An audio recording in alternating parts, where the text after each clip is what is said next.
আমাদের আজকের উৎসব ম্লান হয়ে যাবে।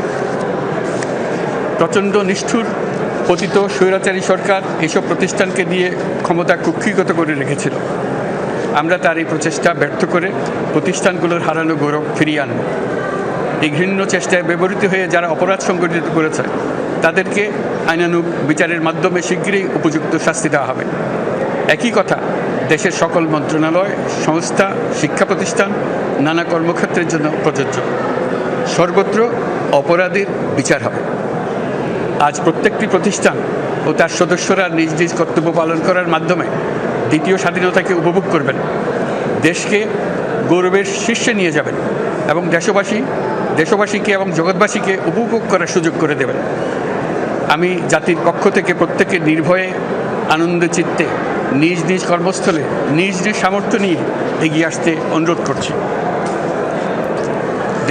দেশের সকল মানুষকে আজ স্বাধীন, নির্ভয়, নিরুদ্বেগ থাকার জন্য নিশ্চয়তা দেওয়ার জন্য আমাদের ছাত্র শহীদরা প্রাণ দিয়েছেন। এই অভ্যুত্থানের মাধ্যমে সৃষ্ট সরকার দেশের প্রত্যেকের সরকার।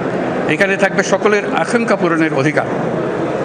অরাজকতার বিষবাষ্প এখন যেই ছড়াবে, বিজয়ী ছাত্র জনতা সহ মুক্ত মানুষের আইনশৃঙ্খলা বাহিনীর পূর্ণ শক্তি তাকে ব্যর্থ করে দেবে। নিষ্ঠুর স্বৈরাচারী সরকার দূর হয়ে গেছে।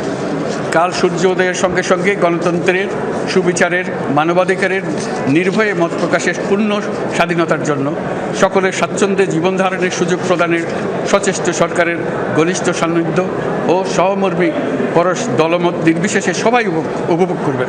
এটাই আমাদের লক্ষ্য। আমাদেরকে এই লক্ষ্য পূরণে সাহায্য করুন।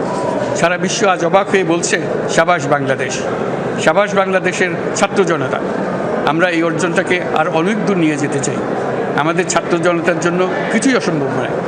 আমাদের তরুণরা অসম্ভবকে সম্ভব করতে পারে, তারা সেজন্য প্রতিজ্ঞাবদ্ধ।